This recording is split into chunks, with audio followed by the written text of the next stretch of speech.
noise!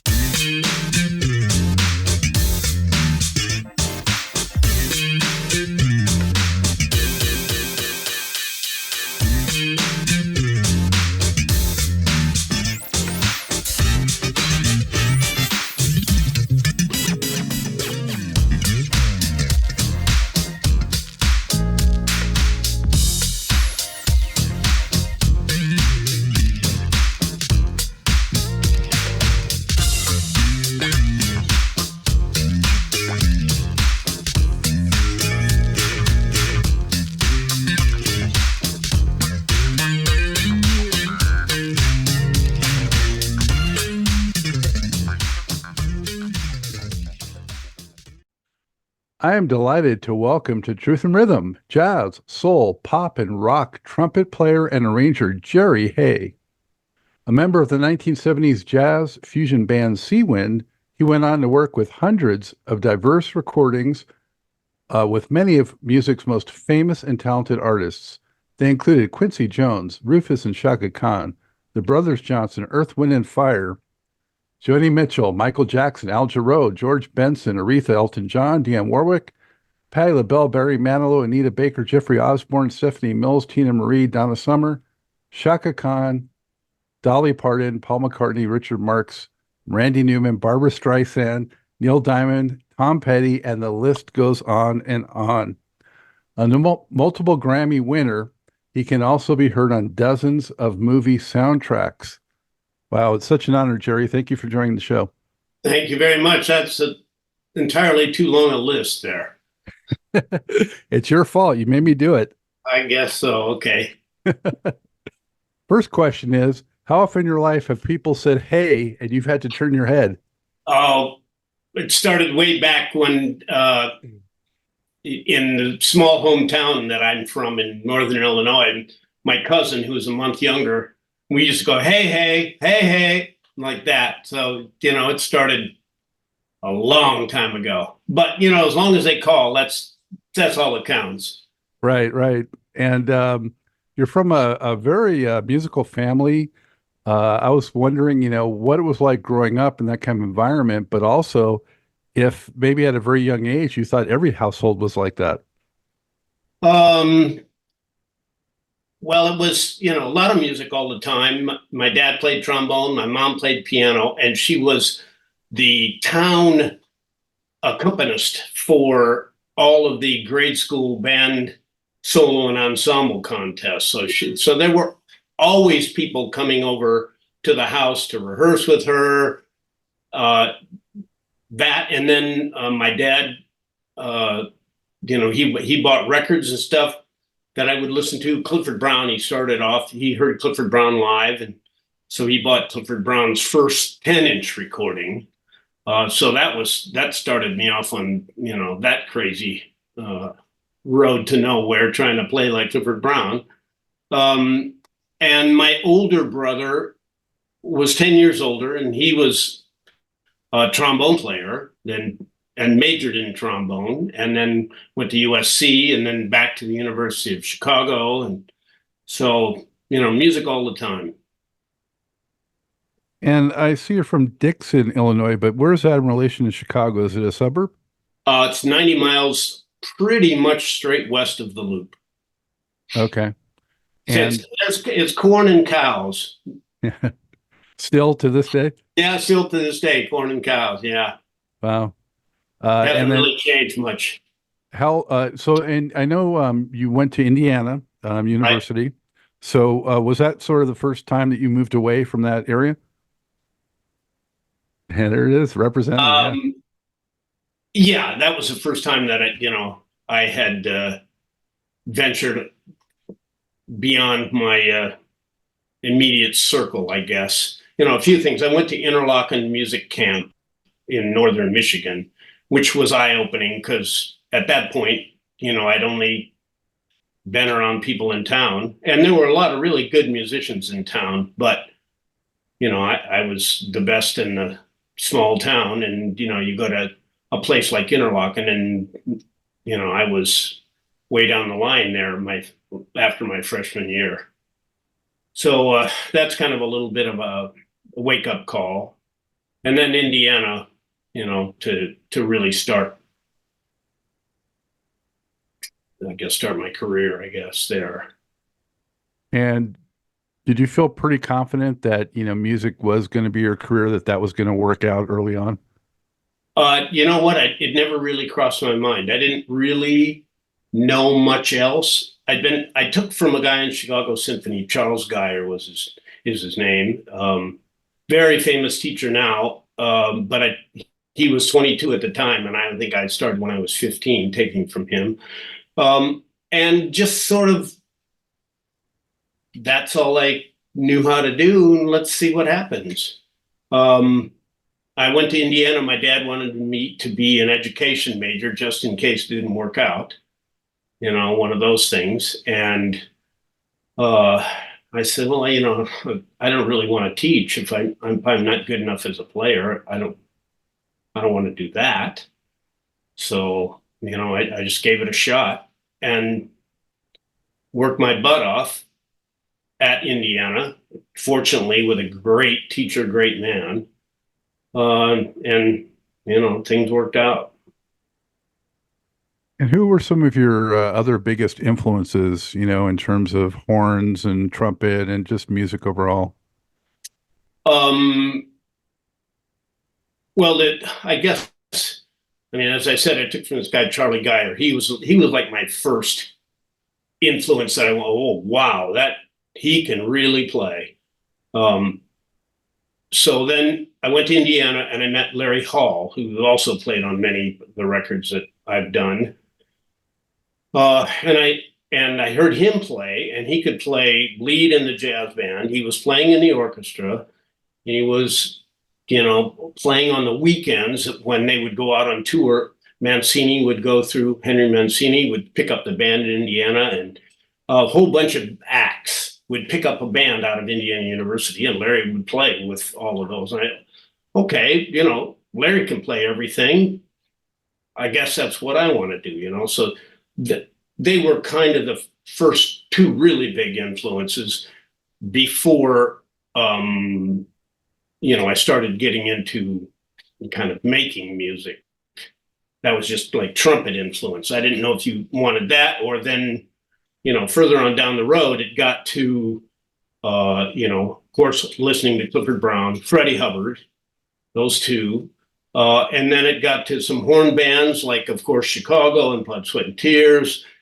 Edgar Winter, White Trash, still maybe one of my favorite records, horn-wise, to this day. It's just really everything that I always want to do, they did in 1970. Of course, Earth, Wind and Fire, Tower of Power. I just listen to everybody and try to incorporate my own little stick on what they've already done. Right.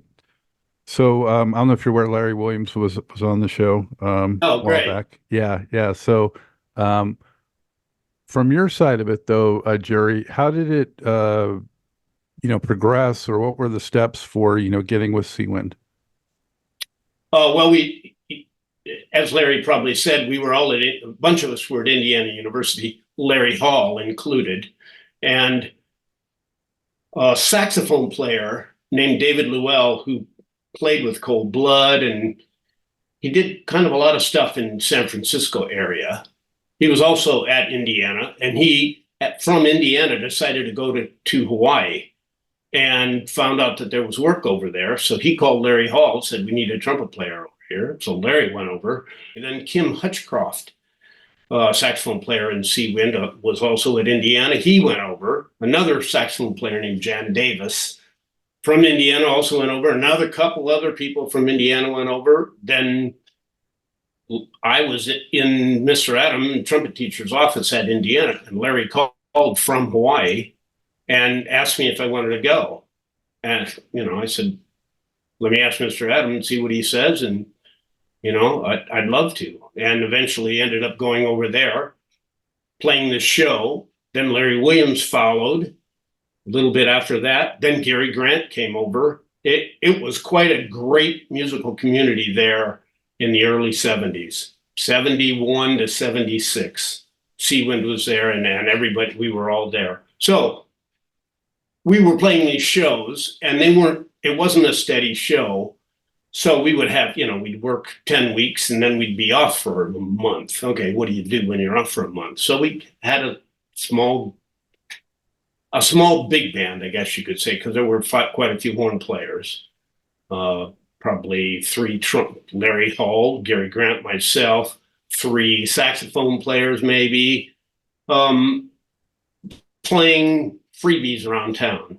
And that sort of evolved into Seawind eventually.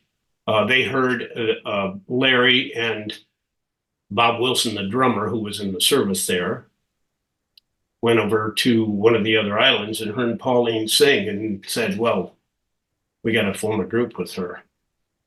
So that's kind of the beginning of how that started. And then we kept playing around Oahu, around Honolulu for a while. I mean, not making any money, but playing kind of anything we wanted to play. So, we played songs with Pauline, Aretha, and top 40 type stuff. And then we'd play, Mahavishnu and Weather Report and crazy stuff, So, it kind of evolved out of that. And was Seawind your first time in a studio really, doing a professional recording that way? We did a couple recordings in Hawaii. I don't know.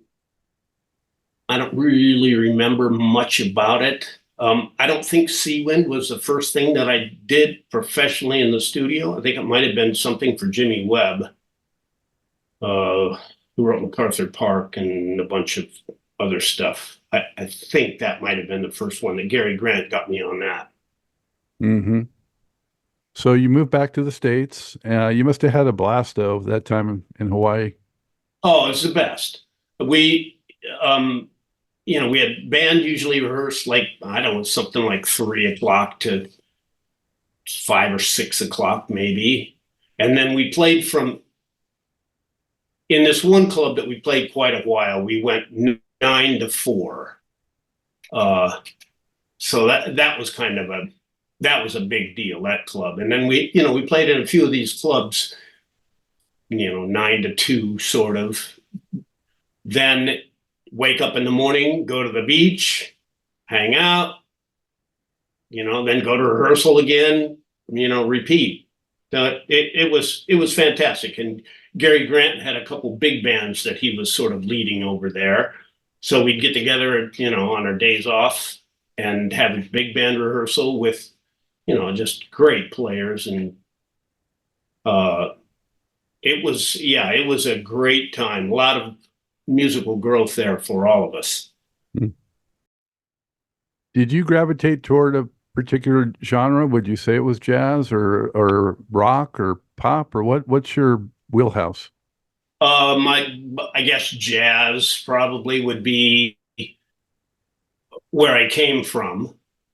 I ended up more on the pop side of things, I guess, just because of where I worked, who I worked with and stuff. But, I come from the jazz end of it. So, if I'm going to go hear somebody, I'll go hear a great jazz player rather than a great pop group. Right. What would you say was your most unforgettable experience or performance with Seawind? Wow. Well, we went back after the first record, I believe. We went back to Honolulu and we played the big auditorium in Honolulu. I don't know, it held 7,500 or something like that. And that was pretty special, kind of coming back and all the people that, we were there for 5 years. So we had a lot of fans over there then. So that was probably the concert, I guess, is probably the biggest moment of Seawind for me. There were so many different threads, inspiration-wise, running through Seawind. It was kind of eclectic in some ways. Definitely. Yeah. That's the good thing and the bad thing about Seawind. unfortunately, I listened to Pauline today, and it's really a shame that it didn't happen for her, especially because she could really sing. She looked great.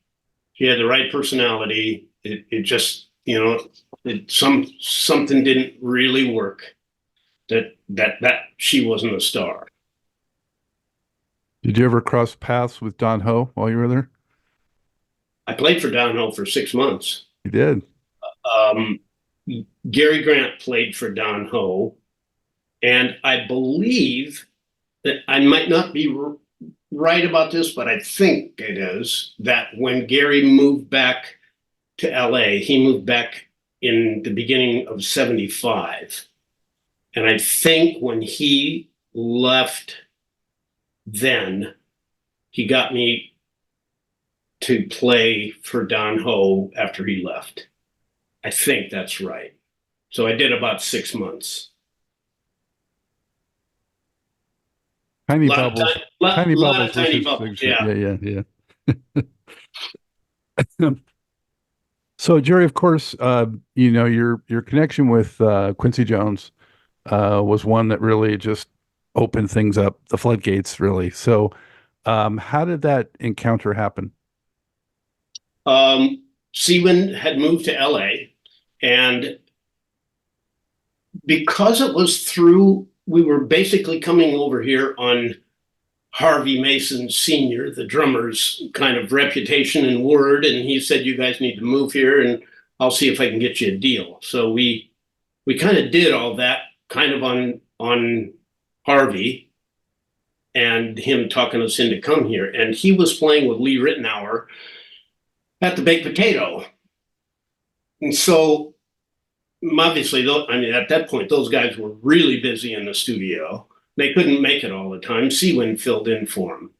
And then we were drawing such a crowd that we got a couple nights there for, I don't know, a year plus maybe. So we had started playing at the Baked Potato, and we couldn't have been here 3 months. And Quincy called my home, and who knows how he got my home number? I don't know, but he called my home number. "Jerry, this is Quincy Jones. I want you to come and play on a record." And okay, great. And who's doing the arranging? And he said, "Well, you are."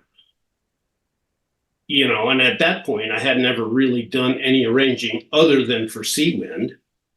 So, okay, I can do that. And he says, "And I'd like to have Snooky Young play with you." Well, he's like my hero, Count Basie, and, maybe one of the greatest lead trumpet players ever. So, I'm playing on a Quincy Jones record. I'm arranging it. I'm sitting next to Snooky Young. What's not to love about all of that, right? So we went in and did this thing, and it wasn't really much that we played. It was a little intro horn kind of rhythmic vamp, and it came around 3 or 4 times in the record, and then we played a little funkiness, like unison horn line on the end as it's fading. "Thank you very much." Okay, great. Everybody loved it. Didn't think much about it, but that was, the proverbial foot in the door with Quincy for me and for us as a horn section. Hmm. And it was on the I Heard That record, Yes, right? Midnight Soul Patrol. Yeah. I think wasn't that a double album, as I recall? Oh, wow. I thought it was. I'm not sure of that. Yeah. And I think it was also the one that had the first Brothers Johnson recording before they. Probably. Yeah. Yeah. Yeah. Um, wow. So what were your impressions of Quincy early on? Well, I've been listening to Quincy for quite a while, knowing that, he knew everything about there was to know about music and trumpet. And, he sat next to Clifford Brown. And, so as everybody does, he's, the king of the hill. But we just went in there, and you meet Quincy, and you're his long lost brother immediately, and you feel at home, and he makes you feel like the record, this would be a flop if you weren't here. He makes everybody feel like that, which is one of his big secrets. So, we just went in, had a good time. He was great, loved everything. Thank you very much. And that was it. Just another session, kind of, except it's for Quincy Jones. As you went through working so many sessions with him, what would you say were his talents in terms of being able to orchestrate and bring so many different, great musicians together for such a cohesive whole? Quincy calling the right person for the right job, whether it be the songwriter or the engineer or the horn arranger or the keyboard player or drums, call the right person for the right job. And then, as I said, when you get there, you are made to feel like things would fall apart if you weren't there. It's just, he has such people talent that it's remarkable. I don't know if you saw the We Are the World video, but when the way he just kept things together, Bob Dylan struggling and went out and said, Bob, that's perfect, and just and that's how he is, just a people person, plus decades of history of all different kinds of music, arranging and playing, and so there isn't an instance that he doesn't know about. Were you able to, would you say, learn anything from him that you kind of carried forward with what you do? When he calls you, he basically knows what you do. You do your thing, and if there is an issue, then he'll steer you one way or the other. But he's not really a real hands-on type producer like maybe David Foster is, who's in on every note and from the beginning. And Quincy is more the overall view of the finished product and how do you get from finding the right song to getting it on the radio. He kind of sees the whole scope of things. And was David Foster, was that your connection to Maurice White and Earth, Wind and Fire? David was writing with Maurice, and I had done some stuff with David, Bill Champlin's first solo record, and that we played on, and I arranged. And so he's going to do Earth, Wind and Fire. He called me up and he said, I want you to play on Earth, Wind and Fire and do the charts. And we were going to kind of do them together, strings and horns kind of together. So I would go over to his house. Well, first of all, I said, you know what? I really don't think I can do it. I've never worked with players other than guys that I work with. And it was going to be 4 trumpets, 4 trombones, 3 saxes, and 3 French horns. Well, I'd never done anything like that. It was kind of way out of my scope. But he eventually talked me into it, and fortunately so. But we wrote the strings and horns together, and I'd go over to his house late at night, and we'd kind of hash it out. It was a great time. And then, same thing again with Maurice. I get in there on that, and then we were able to do, I don't know how many Earth, Wind and Fire records we did, maybe 15. So, just a great experience working with Maurice. He was amazing. Also hands-on, but not really. Something didn't settle right with him, and we just talk it out and figure it out, and he'd come up with some parts that he liked. That was interesting too.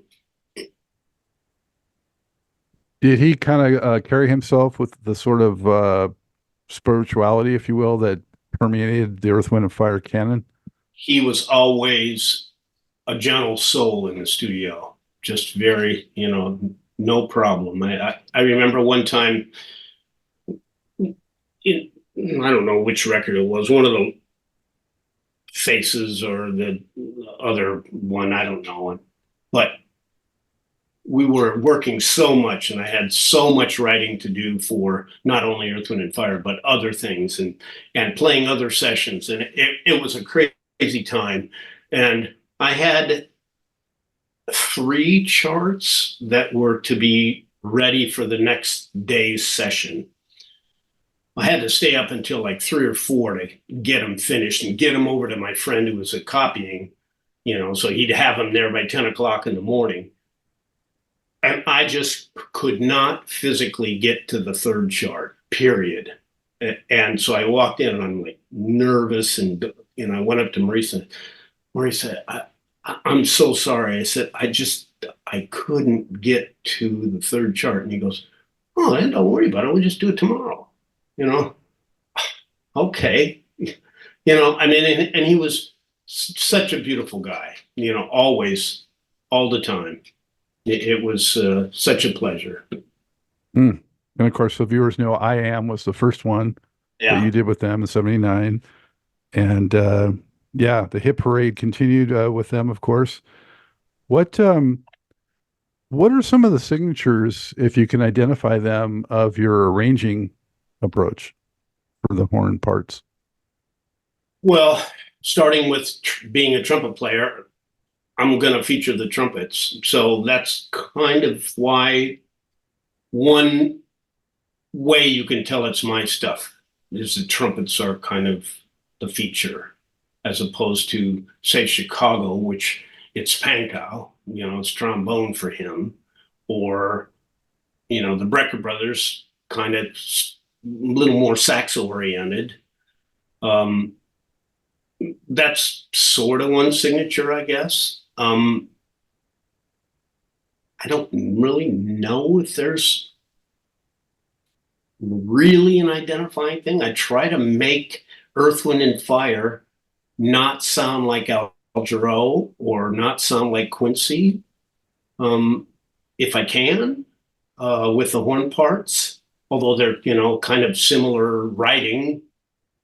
But the Jarreau had 3 trumpets, 2 trombones, and Quincy's stuff had 2 trumpets, 2 saxes, and a trombone, more like Tower of Power on the early Quincy stuff. David Foster stuff varied depending on what we were doing, but it kind of got down to 2 trumpets, trombone, sax. I don't know. It's the old regular stuff, like don't play when the vocal is singing, which is kind of obvious, because if you are playing and they're singing, they're going to be heard and you're not. So that, kind of number one. Stay off the vocals notes. I try not to play in the same range as the vocal.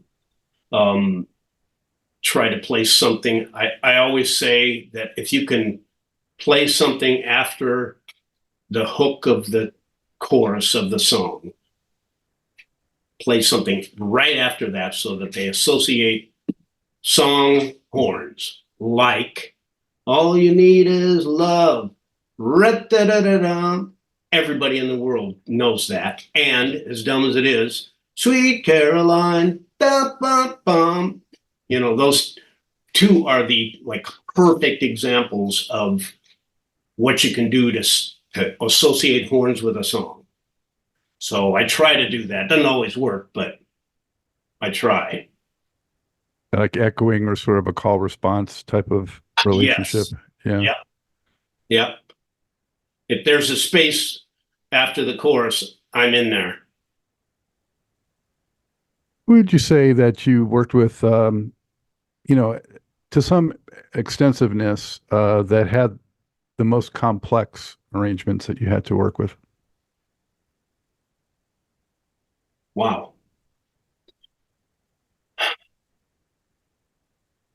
Well, I mean, some of those Quincy songs, are pretty serious when you get to the, like, some of those Yvonne Lynn's changes, and they were pretty good. David Foster always had great chords and change keys and, great things. Jay Graydon, the Jarreau stuff, again, kind of a lot with Foster, but same thing, they all have their quirks as to, how involved they are. But, the Jarreau stuff's got a lot of really serious changes. And he just kind of floats over the top of them. So much variety, and just, the range of artists you work with, just amazing. The Al Jarreau, though, you also did, I don't know, 6, 8 records or something with him, quite a bit. How did that connection come to be? Through Jay Graydon, who, I worked with Jay as when he was just a studio guitar player. And then I, started working with David, and David and Jay were good friends. We did the Airplay record, David and Jay, and so we did 3 tunes on that. And, it just kind of kept evolving with Jay. And then, he started producing Jarreau and a couple other things, George Benson, Turn Your Love Around. And so we just kept on going. Mm-hmm. So obviously, I mean, he worked on a lot of Rod Temperton songs because he was doing so many with Quincy. And did you actually interact with him at all? Oh, Rod, hardest working man I've ever met. The amazing guy. On Off the Wall, he just came in and did the tracks on Off the Wall and went back to England, or maybe Worms, Germany, actually, where he was living then. So the Off the Wall parts are my parts. When it got to Thriller, I mean, the tracks for Off the Wall, every note on the tracks for Off the Wall is Rod. Thriller, every note you hear is Rod, including the horn parts. Didn't write a note of music. Didn't know how to write a note of music, if you can believe that. So, from working with him so much with Quincy, we got to be really good friends. And, we had gone over to see them in England a few times and met up, and he found this island in Fiji that he went to on vacation for his birthday one time and loved it so much that he would take a group of 6 or 8, 3 or 4 couples back to this island every year for his birthday. Private island. So we went 12 times with them to this private island for 10 days, went to their marriage, the year they got married there, and they didn't tell us they were getting married. So we went there for the marriage. So yes, Rod and I spent a lot of time together. Just such a beautiful guy. I can't say enough about him, because when he would write a song, he'd go in, lock the door, come out 2 weeks later with a song.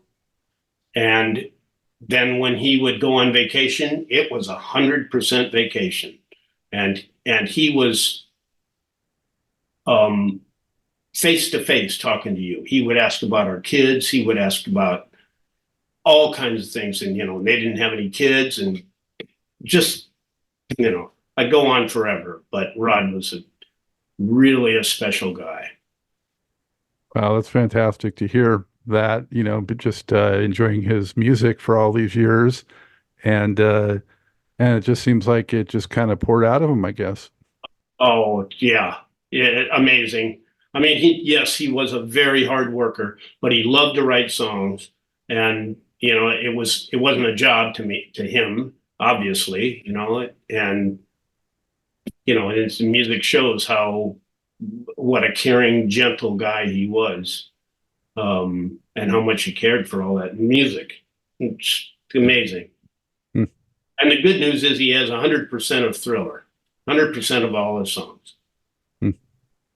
Quincy gave him that for Off the Wall when, Rod went over, they were in Heat Wave. And Rod, with the three, Off the Wall, Rock With You, and Lady in My Life. And Rod goes, well, these are my songs. I get 100%. And Quincy goes, okay. So, Rod gets 100% of every song. Hmm. End of story. Wow. Yeah, well, I'm surprised he didn't buy that island then. Probably could have. They have a very nice penthouse in London, a very nice penthouse in Cannes. So, yeah, they did well. Deserving. Yes. Did you have many opportunities to actually be in the studio with others, or were you pretty much, 90% of the time or whatever, laying down the horn parts, in isolation? You mean recording in like a live situation? Yeah. We did a little bit. Not a lot. We did the Frank Sinatra stuff that we played with Quincy was live, of course. I did a couple I think it was direct to two track, not direct to disc, but direct to two track. So you could stop after every take if you wanted to do it again. I did a few of those. And, of course, all the movie TV stuff, that was all live. Well, did you ever get to meet, or to what extent did you get to meet some of the people like Michael Jackson or, some of the other big names? Oh, went to Michael Jackson's house, to his bedroom, discussing his demo on Billie Jean. Took my daughter there, and Bubbles, his monkey, tried to pull her down the staircase, and she was, I don't know, must have been 4. Bubbles could have thrown her around like a rag doll if he wanted to. Michael had to stop Bubbles from dragging her down the floor. Oh yeah, he was in the studio a lot on Bad. He had a room above the studio that he would stay in most of the time, and then when we'd finish something, and we'd bring him down. Okay, what do you think? So yeah, we have one of the pictures that I have with Michael is and Michael and Quincy is on the Bad record. But we spent a lot of time. And are you still in Los Angeles now? Is that where you are? Mm-hmm. Okay. So what about, like Barbra Streisand or, let's see some of these others, Dionne Warwick, Elton John. Which of these folks did you get to know at all? Kind of know, in the studio with them. Barbra was there. The first thing that we did was kind of a collaboration. James Newton Howard had done the strings, and I guess he asked me to do the horns, which is kind of weird, but I did, and it was the night of the Grammys, and she won for You Don't Bring Me Flowers, I think, with Neil Diamond. I think that was it. Anyway, and we were recording this thing, and she came in and, loved it, and played on 3 or 4 other things with her. I did the Vegas tour in the New Year's Eve show in '94 and in 2000 with her. She's a very particular woman, and she wants what she wants, and it's on her dime. And if it's at all possible, okay, I'm okay with that. It's her record, as with all the stuff, if I write something and somebody didn't like it, okay, great. What can I do to make it so you like it? It's the same way with Barbra. I remember when we were doing the '94, her first comeback show, supposedly only last comeback show. She wanted she wanted it in another key. Well, why can't we all just play it like up a half step? Well, that just doesn't happen with a whole orchestra, like that. And puts it in a funny key then, and Marvin Hamlish goes, Barbara, we can do whatever you want. We just can't do it right now. We'll do it tomorrow. Okay, she's fine with that. That's great. Elton John, we played on a few things with him. He was there. Little Genie, we did, another record, another James Newton Howard recommendation that I went in with. He's great. Same thing, called up, left a message with my wife, tell Jerry that Elle called. Okay, who else? Dolly Parton. I went over to her suite in the Beverly Hills Hotel, and she's got a one-piece tight leotard on. Okay, Dolly, but down home, great. So most of the people that I've worked with have been really nice. There have been a few ringers, but most of them have been great. I'll throw a couple more at you that viewers of this show in particular will be interested in. Aretha, did you get to spend any time? Yes. Yeah, we did. I don't know how many records we did with her. I did one with Narada Michael Walden. I did some strings on the George Michael Aretha duet. We did some horns for her on a couple other records. And then she was singing on when she got inducted into the Hall of Fame Grammys. And it was that year's show was back in New York, and she was going to sing on it.